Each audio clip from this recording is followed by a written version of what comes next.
Ultraviolet, transforming our hearts, souls, and minds. Years ago, a nature documentary revealed that many flower petals, such as those of marigolds or black-eyed Susans, are festooned with intricate designs that human eyes can't detect. But to a honeybee, the ultraviolet patterns look like runways, beckoning them to where the good nectar resides. This opened an entire world hidden from our species. After all, while people like honey and apples on Rosh Hashanah, we're not in the business of manufacturing it from flower nectar. We rely on bees for that. As a consequence, for this and other more complicated matters about visual acuity, we don't tend to see what we don't need. This is a common trait across the animal kingdom, including humans. Our senses only relay to us that which is useful for our survival. But what if our species, and what if our survival and well-being required us to develop our senses while nurturing a sense of humility about how limited our perceptions really are? This is therefore a sermon about ultraviolet light. It's also a talk about how my years in the pulpit radically changed my understanding of American politics and activism, ultimately revealing why our politics are so polarized. And finally, the sermon is something of a prayer in which I hope that my personal transformation into teshuva in regard to politics may inspire and encourage you.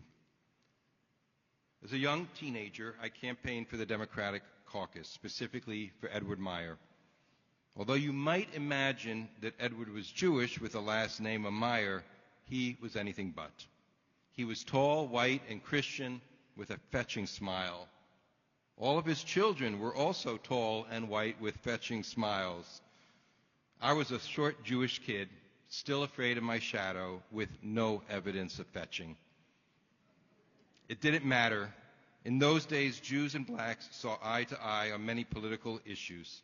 So Edward Meyer put this Jewish kid in a rundown field office located at some projects in downtown New Rochelle, and I made it work. Later, I and other teens canvassed for Greenpeace, going door to door raising funds. We would get picked up in an old Ford panel van and drive to different neighborhoods. The driver would yank open the sliding door, and we spilled out filled with messianic zeal. Those were early days for the American environmental movement, and half the time people couldn't comprehend that there even was an environmental problem.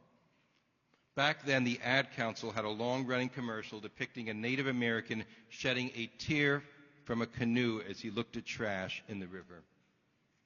That's as far as most people knew about environmental concerns.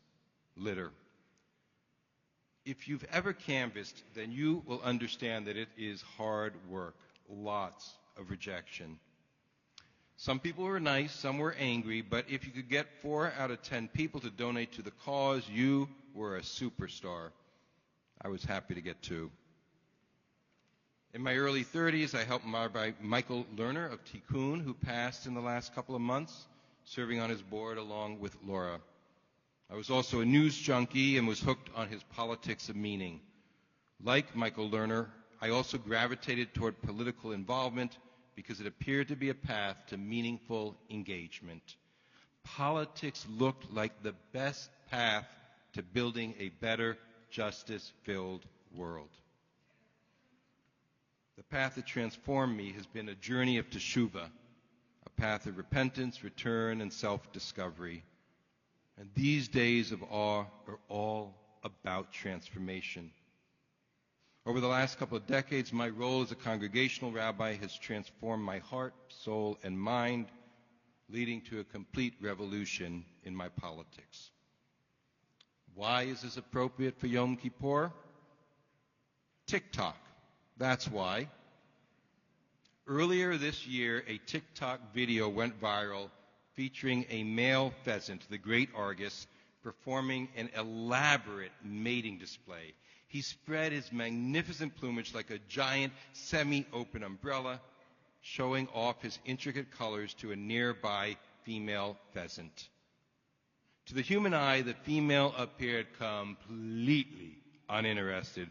She kept walking away as he desperately paraded around her. Millions of people interpreted the video as a lesson in unrequited love, laughing at the metaphor of the clueless human male and his dating attempts. Dude, she's just not that into you. But there's more to this story than meets the eye. What viewers missed is that the female pheasant was, in fact, paying full attention, but not in a way we could easily perceive. The eyes of pheasants are designed to have their clearest focus in their peripheral field of view. It's the complete opposite of human vision. In other words, that TikTok video went viral because we assumed that pheasants see like we do, straight ahead with a hunter's stereo vision.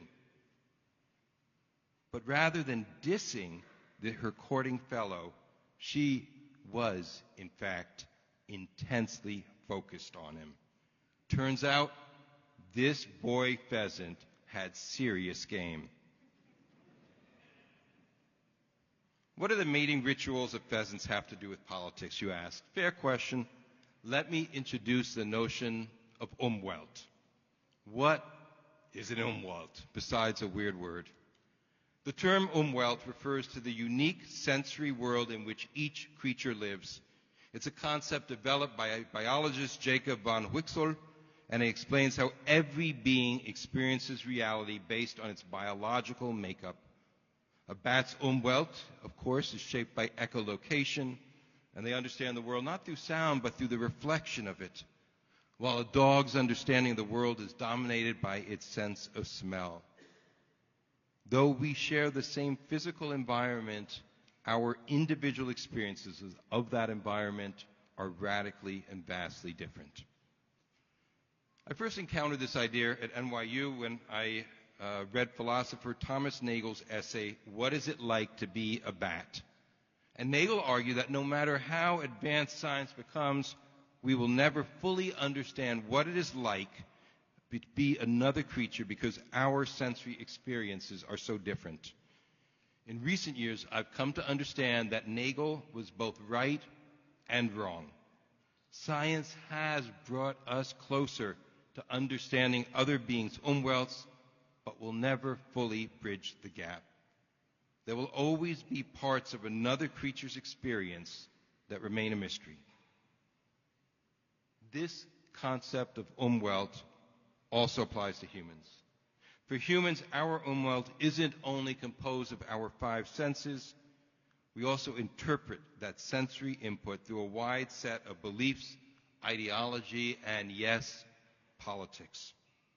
Just as a bat experiences the world differently from a dog, our political Umwelt can limit our ability to understand people with different views and actually impact how we interpret the information our senses provide. Sometimes those ideologies can literally blind us, deafen us, and otherwise make us unaware of an entire aspect of reality that our neighbors across the divide witness. My political journey from expediency to transformation. When I began my rabbinical career, I was taught to avoid politics in the pulpit because it can be divisive and a rabbi's authority should come from the Torah, not from political opinions. For a long time, I followed that advice. I sidestepped controversial issues and tried to keep things neutral. But my views began to shift when I served at Congregation Shari Tikva in Cleveland, the Gates of Hope. Cleveland was a purple, Ohio, and Cleveland was a purple state and city.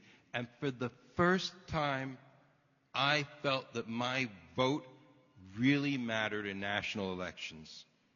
It was there that I met two congregants, Ted and Sam, who, like Senator Edward Meyer, were both tall and rail thin.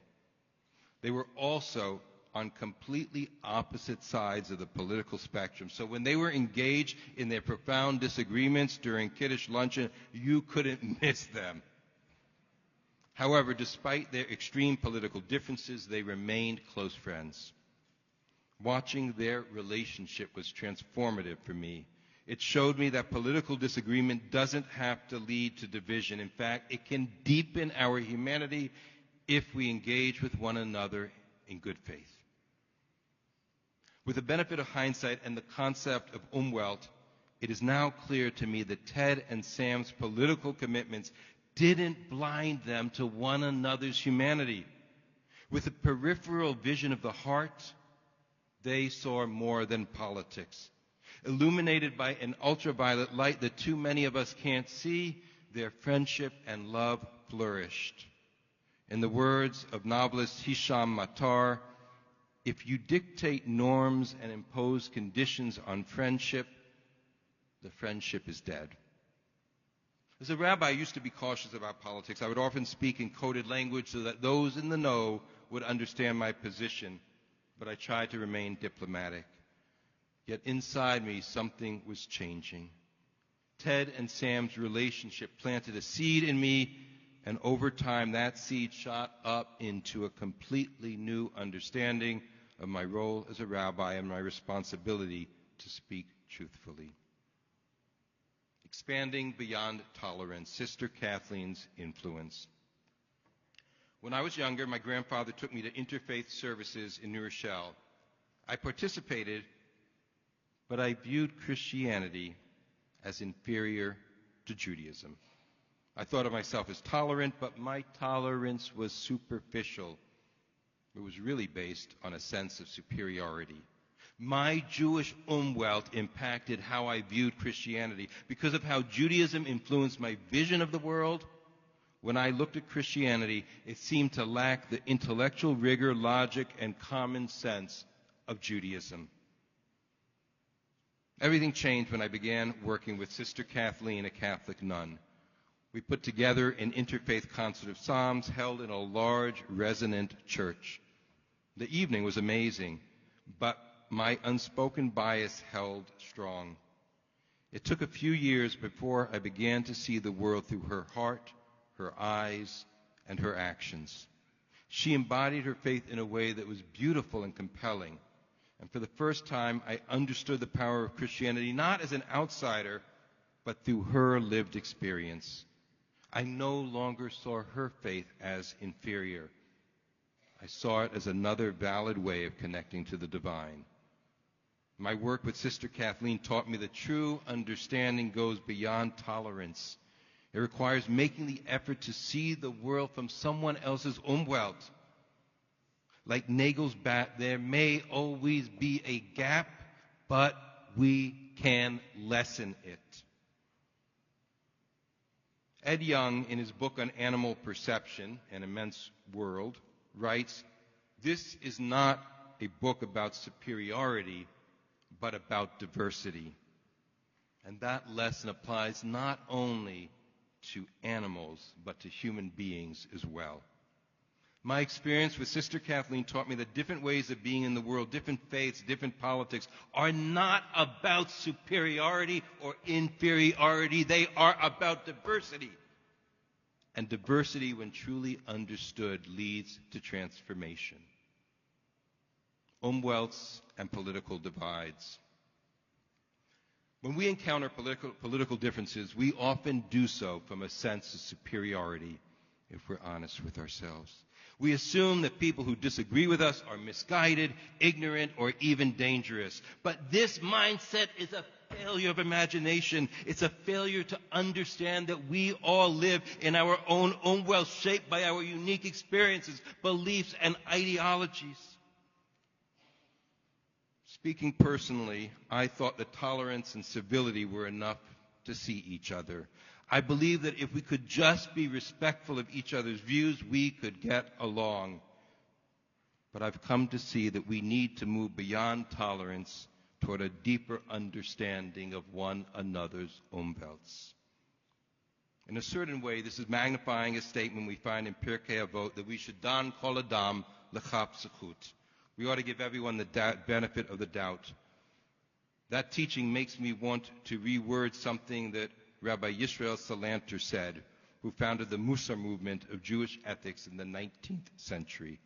Salanter advised we should worry about our own ethics and other people's material well-being, but instead we worry about our own material well-being and other people's ethics. In a similar way, we should give other people the benefit of the doubt while doubting the completeness of our own convictions. For example, I have concerns about some of Kamala Harris's policies and her preparedness for the role of commander-in-chief, even while I believe Donald Trump is deeply unfit for leadership. Am I right? Who really knows? Our blind spots are much larger than we care to admit. Much larger. And because of that, I differ from the many people who condemn Trump supporters as uneducated or clueless. Rather, I suspect that in today's America, people need and seek radically different things from their politics that are much about meaning as policy. Our ideological umwelts are so limited, we apply what we need to those on the other side of the aisle and assume that they are ignorant, misguided, or bigoted. This makes these voters invisible to us in the same way that millions misconstrued the love between two pheasants. We struggle to understand the umwelt of animals just as we struggle to understand the umwelt of people who see the world differently from us.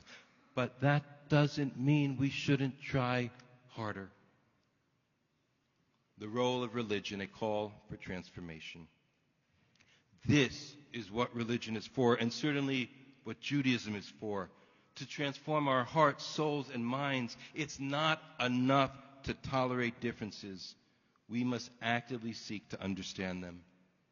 Rav Kook, the first chief rabbi of pre-state Palestine, exemplified this idea.